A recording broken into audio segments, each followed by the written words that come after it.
From the Lincoln Journal-Star, this is the Life in the Red podcast with Luke Mullin and Amie Just. Hello, folks. Welcome back to the Life in the Red podcast. Luke Mullin and Amie Just with you as usual, here for another week, checking in with you about Nebraska football. Some big wins for Nebraska volleyball, too. Took down Stanford and Louisville. Full volleyball pod. We'll break that down with Brent Wagner, our local volleyball writer here. Lots of good things to talk about there, and lots of good fall weather. I was enjoying. It's about 50 degrees, cool, crisp, 50 degrees this morning. I loved it. Yep. It was great.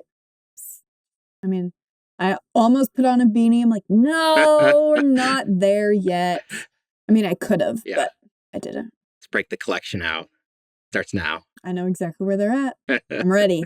Just got to wait a little bit longer, I think. Yeah, we're almost there to fall weather. Nebraska football hits the road for the first time this week. So that'll be a new one hitting the road. Excited for a trip to West Lafayette. Sure. The enthusiasm is radiating from this podcast right now for both of us. It's my least favorite trip. And that's nothing against Purdue. It's just really inconvenient to get there. There's no good way. No disrespect to the people of West Lafayette, but I mean, it's just really difficult to get to. I like the stadium. I like the campus. I like the Boilermaker.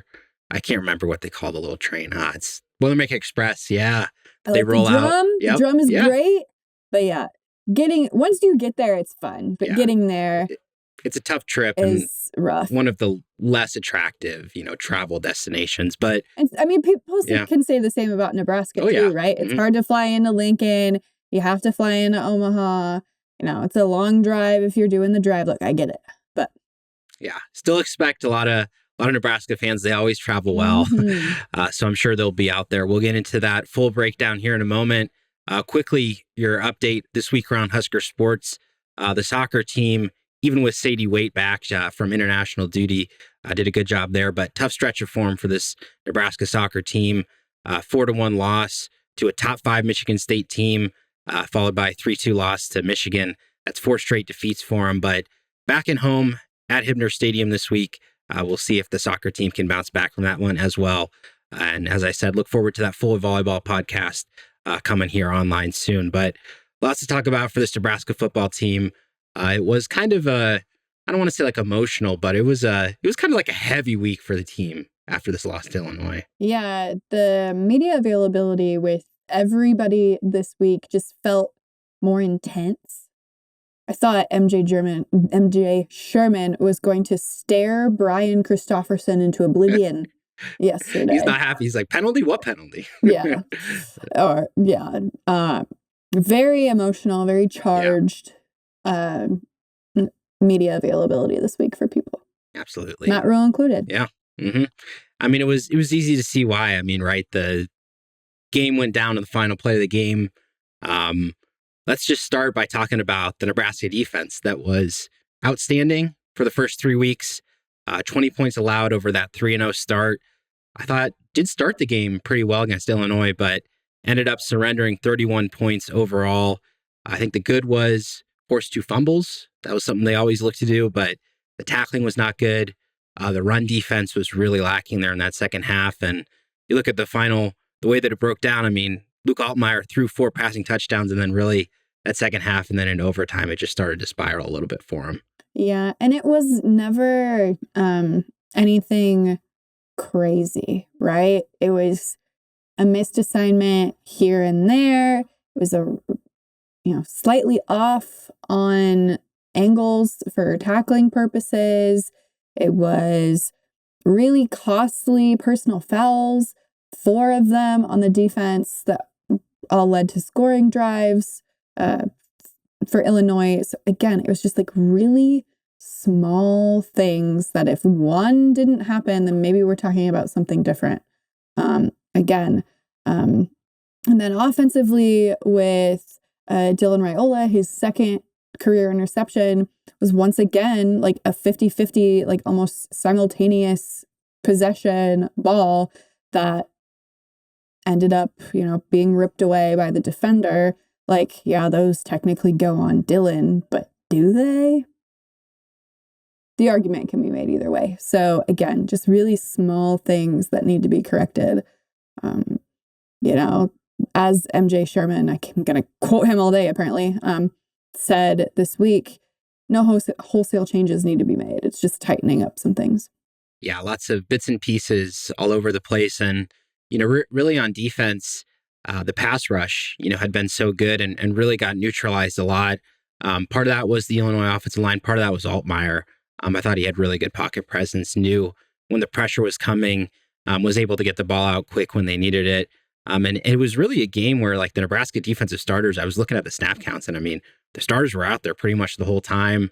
Tony White, during the week, he was saying, well, should we have rotated more? Like, will they be looking at the rotations this week? We'll see what they do with that. But really, you look at that overtime period and the two plays, you have that run by Caden Fegan, gets that big 20-yarder, and then they get that touchdown pass, especially that touchdown pass there at the end. Tony White said, same look they had earlier, just didn't cover it. So it's just that execution. That's all. That was the message for the guys, especially on defense. They're good. They just need to execute. Yeah, that entire overtime period, defense and offense, was just horrible. Yeah. Like, everything went wrong for everyone for all 6 plays. It was gross on offense too. This was like, Nebraska's been so bad in overtime. They never get a first down. They never score. And this was even worse than anything in the past. Yeah. I was in high school the last time Nebraska scored in overtime. That was a long time ago. I was like, I'm going to let you say that. I'm old. Not really, but it was 11 years ago.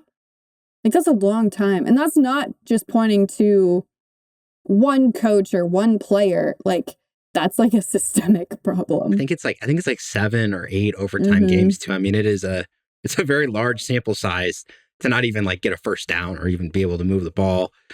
So yeah, that was pretty crazy. And Illinois, I think, did play that very well in blitzing Raiola, saying, hey, we're not going to let this guy like sit back there and have the time to pick apart this defense. But really, you look at that offense in total, and I thought it was interesting to hear from the coaches this week. There was a lot of talk about, hey, the offense has done their part. The defense needs to come along. They're very pleased with what they've gotten out of Raiola. But apart from that first touchdown drive that they had there in that second half, they were on the sideline for a while, which was, again, that was part of the messaging that the defense needed to get the ball back, get the offense on the field. But after that touchdown drive, the rest of the second half and overtime, 17 plays, -4 yards. Yeah, not great. That's, to me, it was yes, the offense, I think, did do enough to win, but they were not playing at the top of their game either. Been waiting for that 100-yard rusher. Dante Dowdell had a nice night, got about 20 carries, but wasn't as efficient as he'd been earlier in the year. Yeah, I just think that is partly you can attribute to it's Big Ten play now. Yeah. Illinois was the more physical team, like by a wide margin, and they're going to keep running into that. Yep. And as you said, it was small things. The penalties really didn't help. Some of the special teams miscues. You had that notable missed field goal. The snap was not correctly placed on. Brian Buschini had a monster punt that went maybe to the wrong side of the field as his kick coverage as well. So it was just a case of many of those things going the wrong way for Nebraska. And, as we look at those penalties, Matt Rule can't comment on them. We can. It was kind of a rough night for the officiating crew. Yeah, it was. You can say that it wasn't consistent. There were definitely some penalties that should have been penalties that Nebraska got away with. That face mask, for example. But then lots of holds on the other side.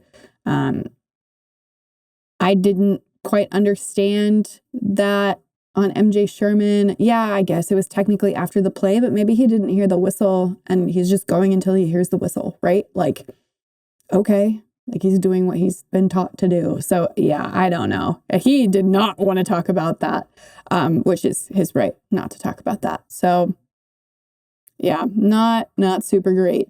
Yeah, I thought it was pretty amusing to watch. There was one play or one penalty or whatever. The game had gone to immediate timeout, and the officiating crew had no idea. Both teams were on the field. They were getting ready to about snap the ball, somebody comes running over from the sidelines and it's like, hey, the game's at timeout. So it's like, you kind of got to know what's going on there. Yeah, they did not manage the game very well at all. Just like outside of all of the flags they did or didn't throw. I will say they did get that Dylan interception. That call was right. But yeah, it was a weird game. And then I look at the end too, and this is not like, the bar for penalties can be pretty high. The phantom potential late hit there on that final drive for Nebraska, the overtime period, the one completed pass that they did make, I think it was Jamal Banks. He was there on the sideline. He had just gotten out to the white, and the Illinois defender like hit him just a little bit. Like it was not an egregious like physical hit, but the official is standing right there. The guy's on the white. He gets hit. I mean, that could have been a penalty. And it should have been. You watch any of the NFL games this weekend, and they were throwing those flags. Like not great. I would love to see the grade that the internal grade that the officials got, because I don't think it was very good. Yeah, it was an interesting night, that was for sure. But still an occasion for the record books. 400th sellout, really cool. Interactive kind of presentation that they had with those cards over there in East Stadium, the drone show celebrating the 400th, sellout, all of the other, in-game entertainment, all that other stuff, pre-game celebration too. Still a nice moment for Nebraska to kind of celebrate that history, even if it was a loss. The only that's milestone the but. Game loss other than sellout number 1. 50 was a win. 100 was a win. 150 was a win. 200 was a win. 250 was a win. 300 was a win. 350 was a win. 400 loss. Well, when you put it like that, oh well, it's Hey, but they lost on the to first 450, huh? They lost the first one too. Yeah. So yeah, that was an even uglier game. Yeah. The only points for Nebraska scored in that contest was pick 6. So you're saying overtime loss was pretty good compared to that. Well, here's some recent updates as Nebraska moves on from that one. Like we said, it was kind of a gut punch for the players. The attitude just demanding more. But some personnel changes maybe to expect this week. Left tackle Turner Corcoran, he went down in that game. Hamstring injury, expected to miss several weeks. Gunnar Gatula took his place in that Illinois game. Expect him to keep that starting role this week? Yeah, I do. Yeah, I mean, I thought he played really well. Outside of the one mistake he made at a very crucial time, but it happens. Yeah, I'll be interested to see Tyler Canuck. He was out for that Illinois game. He has some experience at tackle too. I'd be interested to see if they get him some work. Micah Mazuka was mentioned, as a guy who'd played tackle in the past, but not sure they'll do that, move him out to tackle. Expect Gatula potentially there. And then at kicker, Tristan Alvano, the starter to begin the year, still dealing with some of that lingering injury that he suffered before the season. Nebraska, they said he's shut him down for now, is what Matt Rule said. John Hull's working at the starting kicker, and former NFL pro, a pretty good name around these parts, Brett Maher's helping him along the way. Who better, right? Yep. Like, he's seen absolutely everything. Like, he has had many game winners. He has been a pro, whether in the NFL or the CFL, for 10 years. Like, the guy knows how to kick. But he's also had some very low lows. That playoff game a few years ago where he missed 4 extra points. I think that John can use Brett's expertise on all of these things, right? Brian Buschini can use him, right? Because, Brett, not just a kicker, punter too. He's held as well. Was a great receiver in high school. Like,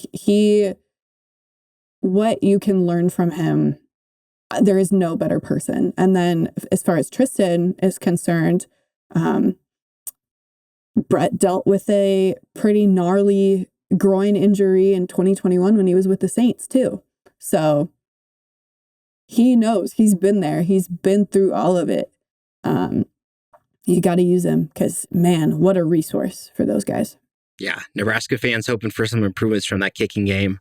Perhaps Maher can help turn things around there. And as this Nebraska season continues, they shot out to a fast start. earned themselves a top 25 ranking that ended this week. Sorry. Yep. They dropped out. I think they were around 30th I didn't or look something. that Yeah, far. they were down. They weren't in my there. ballot. So, but Illinois up to number 19, who just beat Nebraska. And then it's interesting seeing them creeping in there in the receiving votes. Indiana was 2 spots away from being the top 25. I had them in my top 25. They've looked great. Yeah. They haven't really beaten anybody. But the people that they look beat, great. They've looked great doing it. And that was a huge surprise. Their offense looks really good right now. Yeah. Kind of scary. Yeah. That's on the radar for Nebraska. 2 weeks out. 2 weeks out. Yep. Rutgers. Right? Yep. 3 weeks out. Well, 3 weeks of real calendar 3 weeks time. of real life, 2 weeks of football life. Yep. Yeah, Rutgers, Purdue, Rutgers, Indiana, the next 3 games. With the bye week. Yep. Kind of in there, which I'm kind of ready for, I'm not going to lie. Absolutely. It's a 2 bye week season. We love it. It's welcomed here at the Life in the Red podcast, that's for sure. But let's get into Purdue then. The challenge for Nebraska, looking to bounce back, of course, from this big loss to Illinois. With all the conversation around the defense, that's what our Husker hot topic will be today. Looking to bounce back, what needs to change for the defense against Purdue? Honestly, just their attention to detail, right? Like, I feel like that was the issue last week. Again, to bring back that quote from MJ Sherman, no wholesale changes need to be made. Just attention to detail. Yeah, I mean, we even heard it from some players in the aftermath of that loss to Illinois. Marquise Buford came in and spoke to the media, and he was saying, at halftime, it just didn't feel the same for the Nebraska defense. Tony White talked about it on Tuesday too, said that they didn't have maybe the same juice that they had, which is tough. That's a unit that you expect to bring the energy, right? Bring the fight, be flying around, be physical. And yeah, they were almost that. So they need to just elevate that level, as you said. I just think especially John Bullock played super well last week. Expect him to need to be able to keep up that same level of play, because I think that linebacker spot, just looking at, when I came back and rewatched a little bit of that game last week, it was like, man, they're missing Javen Wright. Yeah. Big time. Yeah. We have not heard much about his status, so until we hear anything, just presume that he's going to be out. But man, they need him. Yeah, because apart from Bullock, Mekhi Bear was in there. Stephon Thompson was in there. They even got Vincent Shavers in there a little bit too. But that was, I think, a position that Illinois exploited a little bit there. And especially, too, the defensive backs. I mean, Tommy Hill had to leave that game. Sayer Wright played really well, stepping up and stepping in. But, I mean, they allowed 4 passing touchdowns. Altmyer's picking them apart a little bit. I think those DBs need to improve a little bit this one. Yeah, got to take a step forward. Yep. But it is a different challenge against Purdue than against Illinois. Let's get into our scouting report of the Boilermakers. They bring a 1-2 record into this one. Only win over an FCS team, Indiana State, were destroyed by Notre Dame on a very notable, NBC window there, and then beaten by Oregon State last week. Really an interesting Boilermaker offense. Quarterback Hudson Card was completely dominant in that win over Indiana State. I have to show you these numbers because it's incredible, the contrast. 24-25 in that one, threw 4 touchdowns. In the 2 games since, 18 for 41, that's 43.9% completion percentage, 180 yards, 2 touchdowns, 3 picks. Not good.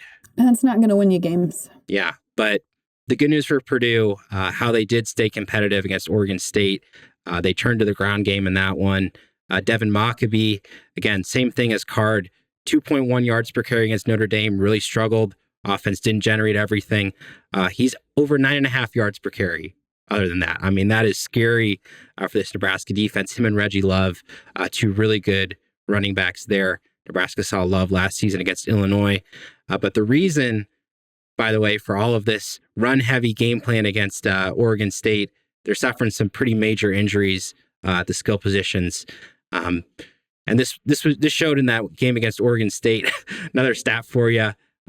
Their wide receivers, this is a power conference game, against Oregon State, 4 receptions for 13 yards from the wide receivers.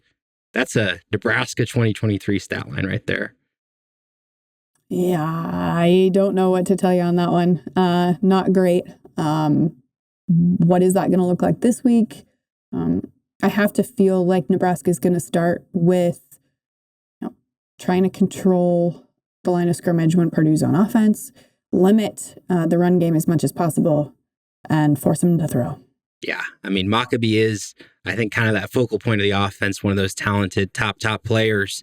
And looking at the reason why Purdue's not been able to throw the ball as much as they would maybe like, they do have a really good pass-catching tight end, Max Clare. He has 153 yards, 2 touchdowns on the season. But top 2 wide receivers, Jamal Edrine, he's expected to miss several weeks. He did start the year, played a couple of games, and then I think his injury was disclosed by Ryan Walters. Not sure what's the issue there, but the other top guy, CJ Smith, big expectations for him. He's coming in from Georgia, super fast, super explosive wide receiver. Hamstring injury, hasn't played yet this season. They really just don't have that depth at the wide receiver position. At the Big Ten Media Days, don't get the chance to talk to every player, but did see Hudson Card. I asked about those wide receivers, about building chemistry. And CJ Smith was the guy he mentioned about, he's going to be good, he's going to be explosive. Well, that hasn't shaken out. That's been a big reason why Card in this Purdue offense has really been limited. And then on the other side of the ball, they've not been great defensively either.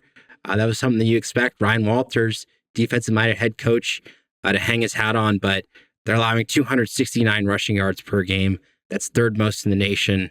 Good news for Purdue, they do get their top cornerback, Nyland Green, also a Georgia transfer. He's back from injury this week, but this is a Purdue team that Nebraska should be able to move the ball against. Yeah, and Dante should have a massive game this week. Absolutely. So let's get into their game predictions. Nebraska, they were the favorites. They were pretty, 1-score favorites against Illinois. Obviously, that didn't transpire. They are pretty solid favorites in this one. Another upset win, or what's going to shake out? Oh, no. That would be, I mean, the alarm bells were out after the Illinois loss. I mean, that would be meltdown central. No. God, I hope not. That would not be fun. Well, I'm going 31-17, Nebraska win. I think that Huskers move the ball pretty well. I'd expect Card maybe to pop some passes, Maccabee to show up, but man, it's as long as this Nebraska defense plays well, plays to their potential, it's hard for me to see Purdue getting like 250, 300 yards. I mean, this defense could really stop them right there. I wouldn't want to go up against Nebraska's defense this week. They're angry. Yeah, no. And for that reason, I think Purdue's only going to score about 10 points. I've got Nebraska at 27. I could be convinced for more, but we'll see. If they show you something. I mean, I don't know. Like, maybe it's a very ground heavy, kind of slow game. Yeah, that's what I wonder too. I mean, the 11 a.m. kick, that's one of those things where like you gotta summon your own energy in that one. And on a road trip that is going to be an interesting atmosphere. Yeah. We'll see how full the stadium is. Yeah. Definitely. Might be a little sleepy in there. Yeah. Bring your own energy type of game. Absolutely. Well, let's get into our final word for this Purdue game. What do we expect? What are we looking for in this one? Yeah, as we've talked about, how does Nebraska's defense bounce back? And how aggressive is Nebraska in the run game? Similar, a lot of focus on this defensive side of the ball. The defensive rotations, do they change? Do they get any guys more involved? Riley Van Poppel, he's played in 2 games. They're planning to redshirt him for now. I mean, do they play him here? That could be a good game. Vincent Jackson, he's been the guy who's been up there on the D line, subbing in for Nash Hutmaker as that run D tackle. Sua Lefotu, do they get him back? He'd been out for a couple weeks, so we'll see what happens there. I mentioned, Sear Wright, linebacker situation. So do they change the personnel on defense at all? Be interested to see that. And then on offense, Thomas Fidone, he's been quiet. He's been very quiet in that passing game, only about a catch or 2 per week. Yeah, they need more out of him. I think he's really explosive, like over the middle. I think I've said it before that he's just really, really hard to defend on crossing routes. So use him there. Yeah, either way, a lot to change, a lot to improve for Nebraska. The small things, that's been the message from the coaches to the players this week. As they hit the road, prepare to go to Purdue this Saturday morning. That will be an 11 a.m. kick on Peacock. So make sure you're all set for that one. If you're trying to watch that one online, note that is on Peacock. But of course, we'll be there on the scene there in West Lafayette. Look to journalstar.com for full coverage of that one. And as always, appreciate all of you listeners and viewers coming back to Life in the Red podcast. See you next week. Thank you for listening to this week's Life in the Red podcast. Our theme music is composed by Sasha Indy. The stories continue on journalstar.com.